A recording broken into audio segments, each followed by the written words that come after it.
नमस्कार विद्यार्थी मित्रांनो, मी प्राध्यापक दिलीप जाधव, मराठा विद्याप्रसारक समाजाच्या श्रीमती विमलाबेन खिमजी तेजुकाया कला विज्ञान आणि वाणिज्य महाविद्यालय देवळाली कॅम्प येथून मराठी विभागाच्या वतीनं आपल्याशी संवाद साधत आहे. विद्यार्थी मित्रांनो, ऐच्छिक मराठीमधील दुसऱ्या सत्रातील जो विषय आपल्यासाठी घेतलेला आहे तो आज इथे आपण बघणार आहोत. विद्यार्थी मित्रांनो, आपल्याला सर्वांना माहीत आहे की वाणिज्य शाखेमध्ये व्यावहारिक जीवनामध्ये लेखनाला, भाषिक कौशल्यांना विशेष महत्त्व असते आणि याच उद्देशाने अशा प्रकारच्या या सिलॅबसची निवड विद्यापीठानं आपल्याला केलेली दिसते.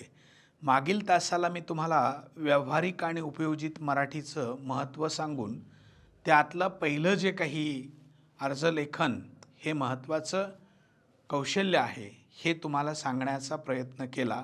अर्जलेखन हे सर्व कौशल्यांचं पहिली सुरुवात असते आणि प्रत्येकाचा संबंध जो आहे तो अर्जलेखनाशी असतो आणि म्हणून आपल्याला अर्जलेखनाबाबतची माहिती मी मागच्या तासाला सांगितली. अर्जाचा इतर लेखन प्रकाराशी संबंधही येतो, कारण जेवढे समजा अहवाल लेखन किंवा इतिवृत्त लेखन असेल, निविदा लेखन असेल, माहितीपत्रक लेखन असेल, घोषणापत्रक लेखन असेल, या सर्वांचा संबंध हा प्रामुख्याने अर्जलेखनाशीच असतो. तिथूनच लेखन प्रक्रियेची सुरुवात होते आणि म्हणून पहिल्यांदा मागच्या तासाला आपण अर्जलेखनाचा विचार केला. त्यात अर्जाचं स्वरूप वगैरे ह्या सगळ्या गोष्टी आपण बघितल्या. यानंतर आज आपण जे बघणार आहोत ते म्हणजे अहवाल लेखनावरती आज आपण विचार करणार आहोत. विद्यार्थी मित्रांनो, अहवालाचं लेखनाचं विशेष महत्त्व आहे. माणसाच्या विकासासाठी आपल्याला वेगवेगळ्या संस्था स्थापन कराव्या लागतात. त्यांचा कारभार लोकशाही पद्धतीने चालतो आणि पुढील नियोजन आणि इथून मागे झालेला जो विकास आहे त्या विकासाची किंवा कामाची नेमकी दिशा कोणती होती हे अनुभवण्यासाठी आणि पुढील काळाचं नियोजन करण्यासाठी आणि इतर संस्थांना मार्गदर्शक ठरावं यासाठी देखील या अहवालाचा वापर होत असतो. म्हणून आज आपल्याला अहवालाचा विचार करायचा आहे. अहवालाला इंग्रजीमध्ये रिपोर्ट असं म्हणतात. यात व्याख्यानाचा उद्देश काय आहे तर अहवाल लेखनाचा परिचय करून घेणं, अहवाल लेखनाचे स्वरूप समजावून घेणं, अहवालाचे प्रकार समजावून घेणं, या महत्त्वाच्या गोष्टी या व्याख्यानामधून आपल्याला करायच्या आहेत. आता अहवाल लेखन. अहवाल लेखनामध्ये अहवालाचं महत्त्व काय, अहवालाची व्याख्या, अहवालाचे स्वरूप आणि प्रकार हे आपल्याला याच्यात बघायचे आहे.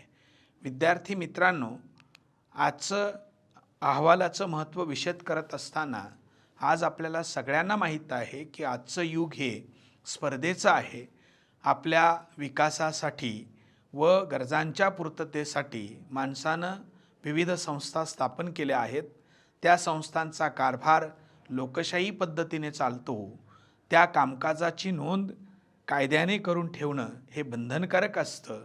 याशिवाय कोणतीही संस्था असेल, कोणतीही शासकीय यंत्रणा असेल, यांच्या कामकाजामध्ये वेळोवेळी विचार विनिमय केला जातो. वेगवेगळ्या सभांचं आयोजन केलं जातं आणि त्यामध्ये जे काही निर्णय होतात ते लेखी स्वरूपामध्ये लिहून ठेवावे लागतात आणि आपण जे उद्दिष्ट आपल्या डोळ्यासमोर ठेवलं आहे त्याची पूर्तता झाली का यासाठी आपल्याला अहवालाची आवश्यकता असते.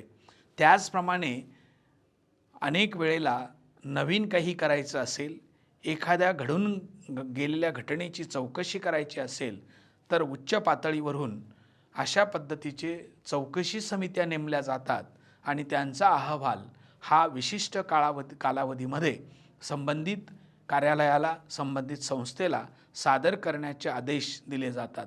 तर यासाठी अहवालाचं महत्त्व आज वाढताना दिसत आहे. कायद्यानं त्याची गरज नितांत भासत आहे.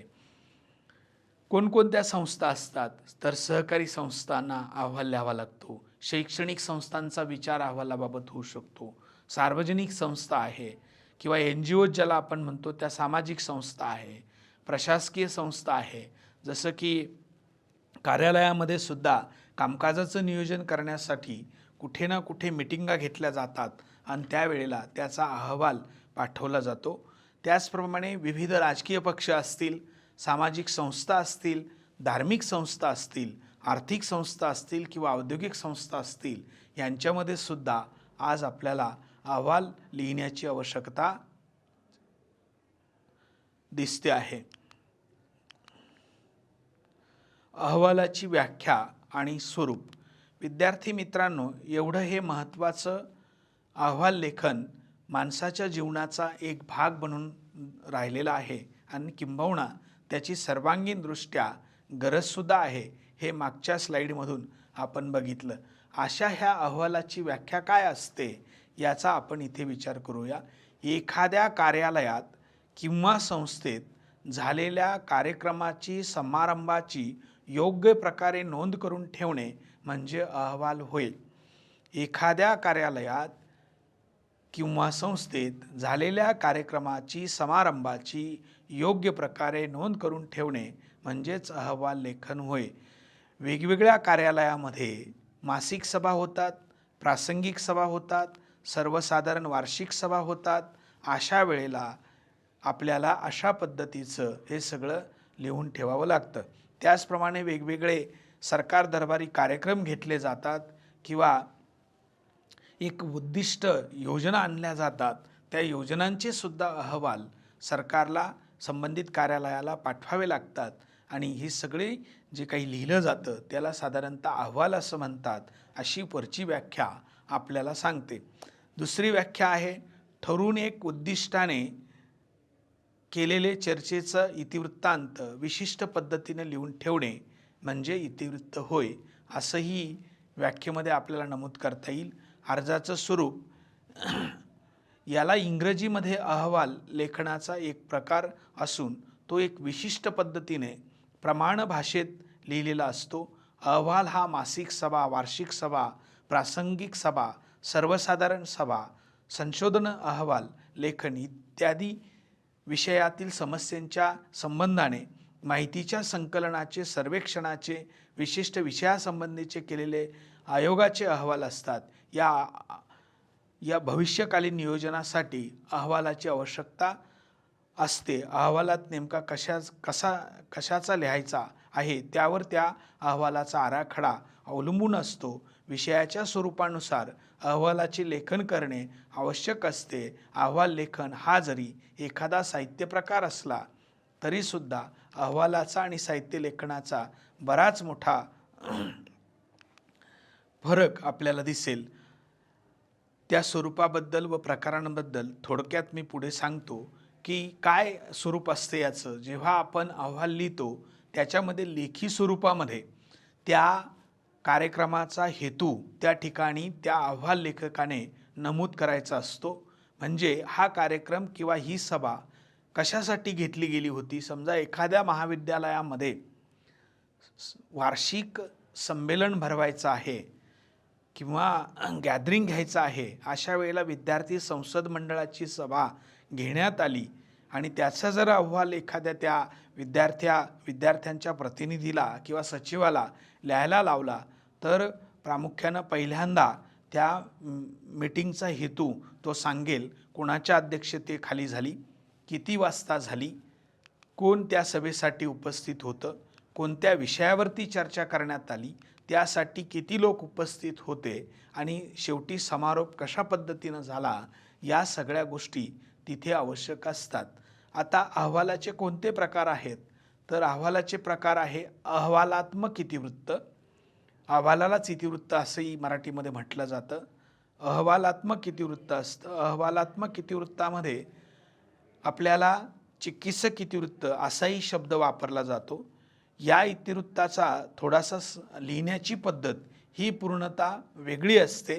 वेगवेगळ्या ठिकाणी जेव्हा काही घटना घडतात किंवा काही समस्या निर्माण होतात. अशा वेळेला जेव्हा तज्ज्ञांची समिती नेमली जाते आणि समिती नेमल्यानंतर त्या समितीने विशिष्ट कालावधीमध्ये जो अहवाल सादर केला जातो त्याला असा अहवालात्मक इतिवृत्त असं म्हणतात.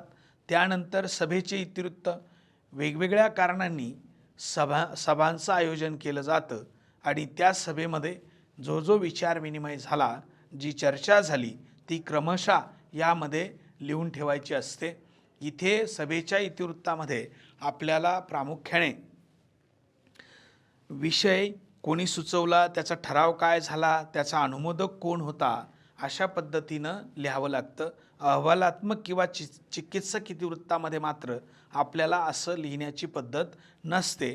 तर सुरुवातीला आपल्याला अहवालात्मक इतिवृत्तामध्ये शीर्षक द्यावं लागतं, त्याचा दिनांक टाकावा लागतो, त्यानंतर मुद्द्यांना सुरुवात होते. पहिल्या उतारामध्ये आपल्याला लिहावं लागतं की ती समिती किंवा तो अहवाल कुणाच्या आदेशावरनं लिहायला सांगितलं, कशासाठी ती समिती नेमण्यात आली होती, त्या समितीमध्ये कोण कोण होतं, हे सगळं पहिल्यांदा त्या अहवालामध्ये नमूद केलेलं असतं. आणि त्यानंतर प्रत्यक्ष त्या समितीने काय कृती केली किंवा कशा पद्धतीनं कामकाज केलं, त्या कामकाजाची सविस्तर सुव्यवस्थित कमीत कमी शब्दांमध्ये अगदी मुद्देसूदपणे माहिती द्यायची असते. अशी माहिती अहवालात्मक इतिवृत्तामध्ये असते. अहवालात्मक इतिवृत्तामध्ये मर्यादा आणि त्याचा ज्याला आपण व्याप म्हणतो तो देखील निश्चित करून घ्यावा लागतो. नेमकी त्या अहवालाची मर्यादा काय होती, कशासाठी तो लिहिला जाणार होता, हे सुद्धा आपल्याला ठरवून किंवा तिथे नमूद करावं लागतं. आणि त्याच्यानंतर जे जे घडत गेलं त्याची सविस्तर माहिती तिथे लिहावी लागते.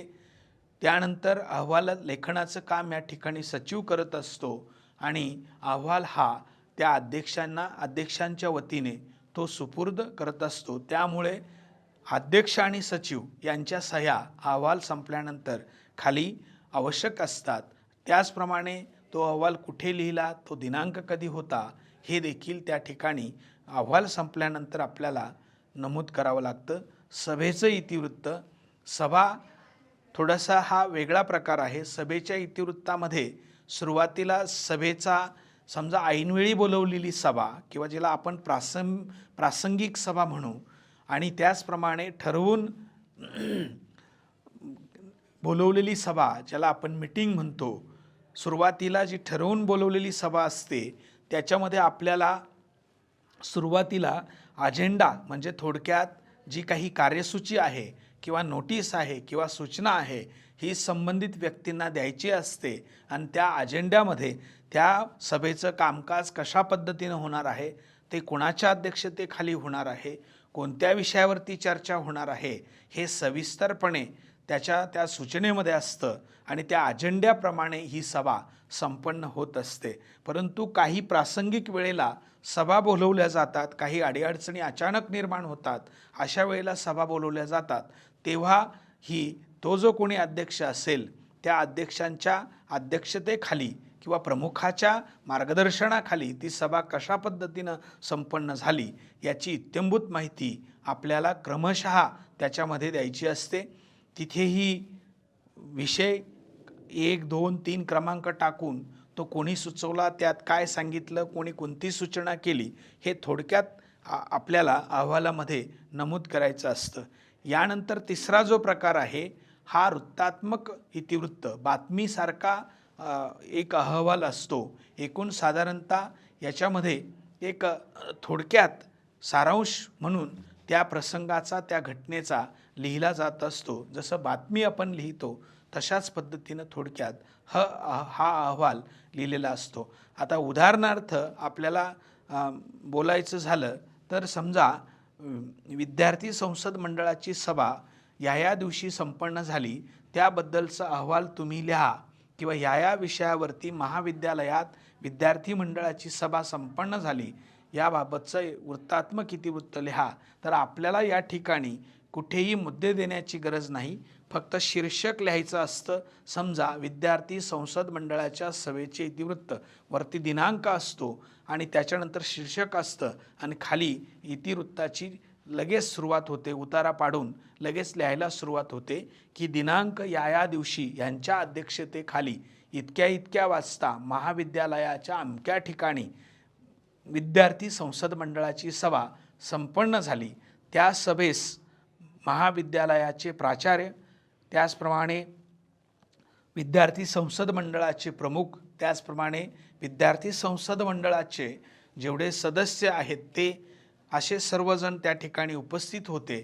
आणि या सभेमध्ये अशा पद्धतीचे विषय चर्चिले गेले आणि त्याच्यावरती सगळी थोड्या त्या विषयाची माहिती देऊन शेवटी सभा कशी संपन्न झाली ही गोष्ट त्या वृत्तात्मक इतिवृत्तामध्ये लिहिली जाते. तर असे हे 3 प्रकार प्रामुख्यानं इतिवृत्ताचे असतात किंवा अहवालाचे असतात किंवा रिपोर्ट रायटिंगचे असतात. यानंतर पुढे आपण जे बघणार आहोत ते म्हणजे अहवाल हा जो प्रकार आहे याची काय वैशिष्ट्ये असतात ती खालीलप्रमाणे आपल्याला सांगता येतील.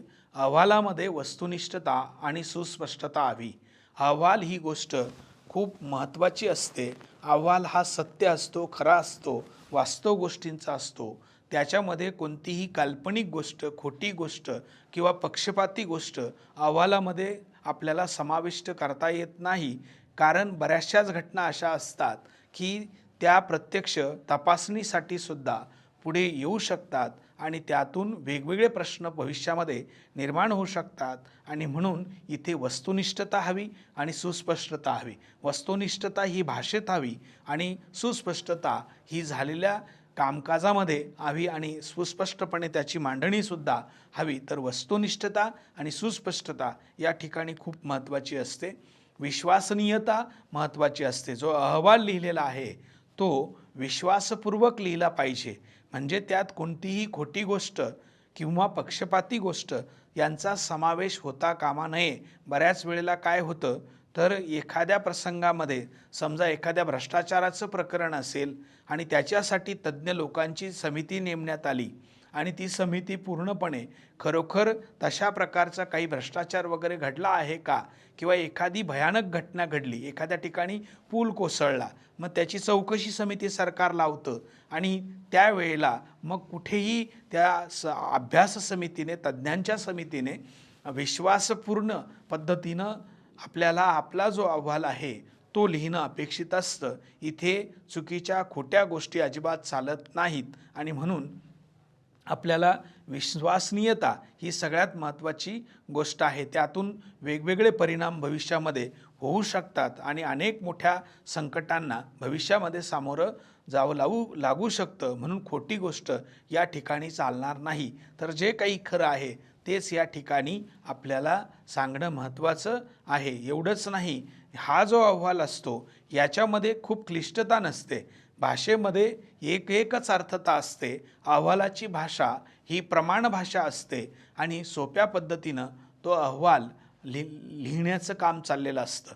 अहवालामध्ये खूप गुंतागुंतीची मिश्र संयुक्त वाक्य नसतात.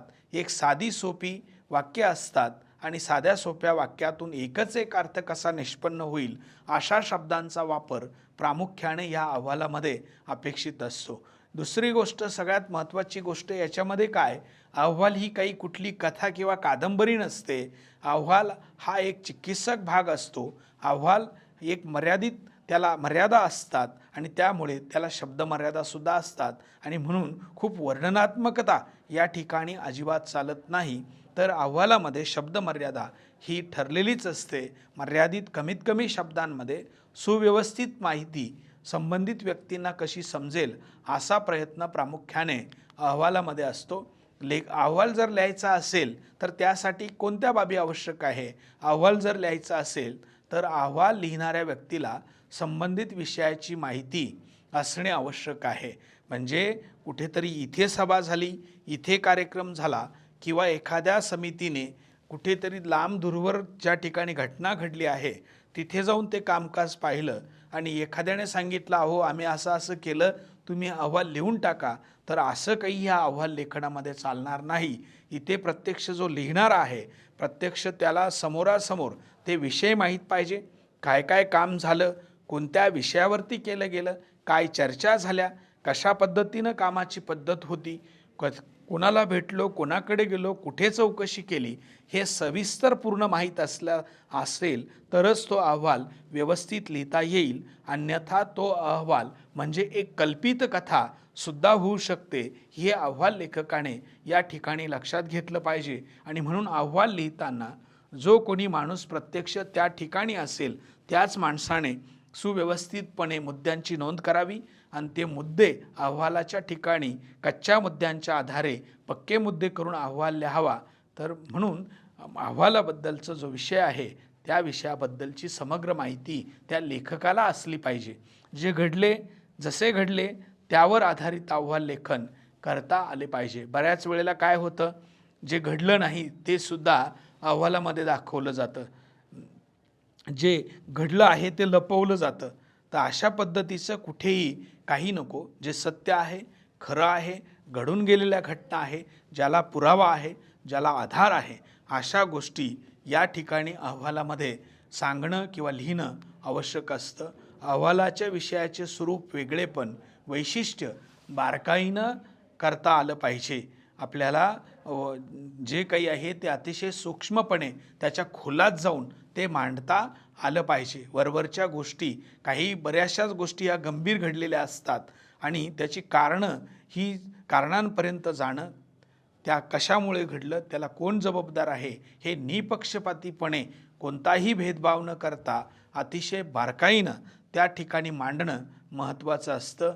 अहवाल हा संबंधित कार्यक्रम आणि विषयाच्या स्वरूपानुसार लिहिलेला असतो आणि जे काही स्वरूप त्या ठिकाणी घडलं, तिथे कोण उपस्थित होता, कुणाच्या हस्ते काय झालं, कोण काय बोललं, कोणी काय काय सूचना केल्या, कोणी कोणती मतं मांडली, या सगळ्या गोष्टी विषयाच्या संदर्भाने अहवालामध्ये समाविष्ट करायच्या असतात. ज्याला हे जमतं तीच व्यक्ती अहवाल लिहू शकते. अहवाल हा कधीही अपुरा किंवा अर्धवट नसतो, तो पूर्णच असतो. अपुरा आणि अर्धवट अहवाल हा अहवाल नसतो. जोपर्यंत लेखकाने आणि संबंधित प्रमुखांनी त्याच्यावर सही केलेली नसते किंवा अहवालाचा समारोप झालेला नसतो, तोपर्यंत तो अहवाल पूर्ण होत नाही. तर ही गोष्ट आपल्याला इथे नमूद करावी लागेल की समारोप होईपर्यंत आणि संबंधित व्यक्तीची स्वाक्षरी होईपर्यंत तो अहवाल पूर्ण होत नाही आणि अर्धवट अहवाल चालत नाही. अर्धवट अहवाल जर असेल तर त्याचा दुष्परिणाम होऊ शकतो. त्यातून खरी माहिती आपल्या समोर येणार नाही किंवा जे सांगायचं आहे किंवा जे घडलं आहे ते व्यवस्थित संबंधित संस्थेला, संबंधित अधिकाऱ्याला, संबंधित व्यक्तीला, पदाधिकाऱ्याला ते समजणार नाही. म्हणून कुठेही अर्धवट अहवाल लिहिण्याचा प्रयत्न लेखकाने करू नये. अहवाल लेखन ही नियोजन, व्यवस्थापन यासाठी एक आवश्यक बाब असते आहे. अहवालात वस्तुनिष्ठता, विषयाच्या स्वरूपानुसार लेखन केलेले असते. अहवालात पूर्णता असते. अहवालाची प्रमाणभाषा असते. साधी सहज अशी भाषा असते. अलंकारिक भाषा अहवालामध्ये नसते. अतिविस्तार अहवालामध्ये नसतो. अहवाल विशिष्ट पद्धतीने लिहिलेला असतो. कसंही लिहून ठेवणं म्हणजे अहवाल नसतो. तर अहवालाला एक ठरवून दिलेली चौकट असते. सुरुवातीला अहवालामध्ये दिनांक लिहायचा असतो. अहवालामध्ये शीर्षक असतं. शीर्षकानंतर अहवाल कोणत्या प्रकारचा आपण लिहित आहोत. समजा चिकित्सक अहवाल लिहित असू तर आपल्याला त्याची सगळी पूर्वीची कारणं आपल्याला सांगावी लागतील. त्या समितीत कोण होता हे सांगावं लागेल. त्या समितीची ती कार्यपद्धती कशी होती हे सांगावं लागेल. त्या समितीनं पहिल्या दिवशी काय केलं, कोणता दिनांक होता त्या दिवशी, त्याचं काय केलं आणि त्या कामाची पूर्तता कशा पद्धतीने केली, हे सगळं आपल्याला इथे लिहावं लागेल. जसं की उदाहरण द्यायचं म्हटलं की समजा टाटा उद्योग समूह नावाची एक गाजलेली भारतातली देशी कंपनी आहे आणि समजा त्या कंपनीला आपल्या नाशिकमध्ये एखादा उद्योग समूह, मोटार उद्योग समूह उभा करायचा असेल तर त्यावेळेला समजा ते येऊन काही लगेच कंपनी उभी करणार नाही. तर ते कोणीतरी तज्ज्ञांना सांगणार की तुम्ही जाऊन नाशिकसारख्या ठिकाणी आपल्या मोटर वाहन उद्योग व्यवसायाला कशी अनुकूलता आहे आणि प्रतिकूलता आहे याचा अहवाल आम्हाला द्या. त्यावेळेला ती समिती काही घरी बसून नेटवरती बघून लगेच सांगणार नाही की इथे जागा आहे, इथे अशा पद्धतीची व्यवस्था आहे आणि सांगणार नाही एका ओळीमध्ये की आपला कारखाना चालेल किंवा चालणार नाही. त्यासाठी त्या समितीच्या सर्व टीमला नाशिकमध्ये यावं लागेल. प्रत्यक्ष ज्या ठिकाणी औद्योगिक वसाहतीसाठी जागा उपलब्ध आहे त्या ठिकाणी जावं लागेल. वेगवेगळ्या कार्यालयांना भेटी द्याव्या लागतील. जसं की वीज महामंडळाचं कार्यालय असेल, जसं की महानगरपालिकेचं कार्यालय असेल, त्याचप्रमाणे औद्योगिक महामंडळाचं कार्यालय असेल, या सगळ्यांकडे चौकशी करावी लागेल, जागेची पाहणी करावी लागेल, ती कागदपत्र सगळी जमा करावी लागतील आणि सर्व उद्योगाला पूरक अशा घटना तिथे उपलब्ध आहेत का याची शहानिशा केल्यानंतर तो अहवाल लिहिला जाईल आणि तो विशिष्ट पद्धतीने लिहिला जाईल. आणि म्हणून इथे कोणत्याही पद्धतीची अलंकारिकता नसते किंवा मनाला त्या लिहिणाऱ्याला कोणतंही स्वातंत्र्य नसतं, तर लिहिणारा फक्त एक माध्यम असतं आणि त्याच्यासमोर जे जे घडून गेलं आहे त्याच्याकडे जे जे पुरावे आहे ते सगळं त्याला त्या एका विशिष्ट पद्धतीने लिहिणं अपेक्षित असतं. चिकित्सक इतिवृत्तामध्ये त्याची कार्यपद्धती सांगावी लागते, त्याच्या मर्यादा नमूद कराव्या लागतात, याचप्रमाणे त्याचा निष्कर्षसुद्धा द्यावा लागतो आणि ते होईल किंवा नाही किंवा चालेल किंवा नाही असं स्पष्टपणे निर्णय देखील तिथे द्यावा लागतो आणि शेवटी सर्व सदस्यांच्या त्याच्यावरती सह्या असतात. सभेचं इतिवृत्तसुद्धा तशाच पद्धतीचं असतं, जे सभेत झालं आहे तेच फक्त या ठिकाणी केलेलं असतं. तर अशा पद्धतीनं साधारणतः हा सभेच्या अहवालाचा किंवा अहवालात्मक इतिवृत्ताचा थोडक्यात परिचय या ठिकाणी आपण घेतलेला आहे. त्याच्या लेखनाची प्रत्यक्ष पद्धत आपण पुढच्या व्याख्यानामध्ये बघणार आहोत. आज फक्त आपल्याला अहवाल कशाला म्हणतात, अहवालाचं स्वरूप काय असतं, अहवालाचे प्रकार कसे असतात याची थोडीशी चर्चा करायची होती आणि इथे आपण ती केलेली आहे. मला वाटतं ती तुमच्या सगळ्यांच्या लक्षामध्ये आली असावी. यासाठी अहवाल लिहिताना वेगवेगळे अहवाल आपण बघावे. बऱ्याच वेळेला अहवाल हे एखाद्या मोठ्या संस्था ज्या असतात त्यांचे वार्षिक सर्वसाधारण सभेचे अहवाल, वर्षभराचं कामकाज तिथेसुद्धा अहवाल लिहावा लागतो आणि तो अतिशय बारकाईनं लिहिण्याचं काम असतं. म्हणजे तो काही अहवाल सर्वसामान्य नसतो. तो अहवाल कधीकधी 200 पानांचा, 100 पानांचा सुद्धा असू शकतो आणि एखाद्या सभेचा, मासिक सभेचा अहवाल असेल तो 2ही पानांचा असू शकतो. म्हणून अहवालाच्या व्यापाला कुठल्याही मर्यादा नसतात. अहवाल हा त्या संस्थेचा व्याप, कामाची पद्धत, तिचं ध्येय, तिची उद्दिष्ट किंवा ती कोणत्या क्षेत्रातली आहे किंवा तो अहवाल कशाच्या संदर्भात आहे याच्यावरून अहवालाचं स्वरूप हे ठरत असतं. अहवाल हा एका पानाचाही असू शकतो आणि अहवाल हा अहवाल हा कितीही पानाचा असू शकतो. आज आपण बघतोय सरकार दरबारी अक्षरशः हजारो पानांच्या अहवाल त्या संबंधित केसेसबाबत दिले जातात. आज आपण बघतो आहे वेगवेगळ्या लोकांवरती वेगवेगळ्या स्वरूपाचे खटले सुरू आहेत आणि त्या खटल्यांमध्ये अशा पद्धतीच्या ह्या समित्या नेमल्या आणि त्यांनी अक्षरशः कोणी 1000 पानाचा, कोणी 1100 पानांचा असेही अहवाल असू शकतात. म्हणून अहवालाला कोणतीही मर्यादा नसते. फक्त अहवालाचा विषय, त्याचं स्वरूप, त्याचा हेतू या सगळ्या गोष्टींवरती त्याचा आकार ठरत असतो. इथे लिहिणाराने हे कटाक्षाने पाळलं पाहिजे की आपण पक्षपात करता कामा नये. आपली भाषा ही वस्तुनिष्ठ असावी. जे घडून गेलं आहे त्या सत्यावरच आपला अहवाल लिहावा. चुकीच्या गोष्टी, पक्षपाती गोष्टींमुळे भविष्यामध्ये तो नुकसानीला सामोरं जाऊ लागू शकतं आणि जो लिहिणारा आहे आणि ज्याच्या संमतीनं ते लिहिलं आहे कदाचित सगळाच्या सगळं त्याला जबाबदार धरलं जाऊ शकतं. आणि म्हणून आपण अहवाल लिहिताना एक न्याय भूमिका, न्यायालयाची भूमिका, निपक्षपाती भूमिका, स्थिर भूमिका, तराजू पारड्याची भूमिका आपल्याला या ठिकाणी पार पाडावी लागते. असं अहवाल लेखन एवढं महत्त्वाचं आहे. या व्याख्यानामध्ये आपण अहवालाचं आजचं महत्त्व सांगितलं, अहवालाची व्याख्या सांगितली, अहवालाची वैशिष्ट्ये सांगितले, याचप्रमाणे अहवालासाठी, लेखनासाठी आवश्यक बाबी सांगितल्या, याचप्रमाणे अहवालाचे प्रकारही सांगितले आणि अहवालाची भाषा कशी असावी, भाषेत काय असावं याचाही थोडासा मी आढावा घेतला. यानंतर जर आपल्याला याच्यावर समजलं असेल तर आपण स्वाध्यायसुद्धा लिहू शकतो. स्वाध्यायामध्ये आपण अहवालाची माहिती थोडक्यात लिहा असाही प्रश्न तुम्हाला विचारला जाऊ शकतो किंवा दुसरा प्रश्न, आपल्या महाविद्यालयाची विद्यार्थी मंडळाची मासिक सभा पार पडली, त्या सभेचं इतिवृत्त लिहा, तर सहजपणे आपल्याला हे प्रश्न परीक्षेमध्ये विचारले जाऊ शकतात आणि म्हणून आपण अहवाल आणि आपलं व्यावसायिक जीवन याचा जवळचा संबंध आहे. आपल्याला वेगवेगळ्या बँकांमध्ये, वेगवेगळ्या संस्थांमध्ये नोकरीच्या निमित्तानं जावं लागतं. एवढंच नाही, स्वतःचा व्यवसाय असेल, नोकरी असेल, त्या ठिकाणीसुद्धा आपल्याला अहवालाचं लेखन वारंवार करावं लागतं. म्हणून आपण अहवाल लेखन ही महत्त्वाची बाब समजून अहवाल लिहिण्याचं तंत्र किंवा कौशल्य हे आत्मसात केलं पाहिजे आणि मला वाटतं ते निश्चितपणे आपल्याला करता येऊ शकतं, असं मी आपल्याला सांगतो आणि थांबतो. धन्यवाद.